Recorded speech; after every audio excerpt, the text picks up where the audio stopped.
તો મિત્રો આજે થઈ તારીખ 16 અને મંગળવાર આજના સૌથી મોટા ચૈતર વસાવા વિશે સમાચાર છે અને આજના સમાચાર છે આ બહુ જ ખુશીના સમાચાર છે।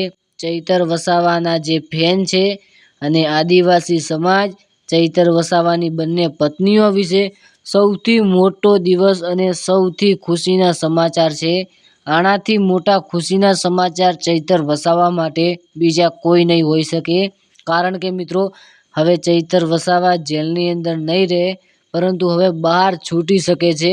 આ સમાચાર 70%થી વધુ પણ સાચા પડી શકે છે।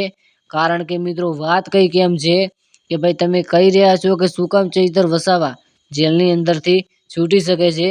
તો મિત્રો તારીખ 11ના રોજ ચૈતર વસાવાની હાઈકોર્ટની અંદર સુનાવણી હતી અને તે સુનાવણી થઈ ગઈ, પરંતુ ત્યારબાદ મિત્રો કોઈ પણ પ્રકારની તારીખ જાહેર નથી થઈ કે ભાઈ આ તારીખે ફરીથી સુનાવણી થશે કે પછી આ તારીખે આ ફેસલો કરવામાં આવશે। પરંતુ મિત્રો તેની સાથે જ હવે એવું લાગે છે કે આ નવી તારીખ પડશે, આ ચૈતર વસાવાની છેલ્લી તારીખ હોઈ શકે છે અને ચૈતર વસાવાને આના બાદ જેલની અંદરથી છોડવામાં પણ આવી શકે છે। હવે મિત્રો તમને શું લાગે છે, ચૈતર વસાવાની આ છેલ્લી તારીખ હોઈ શકે છે?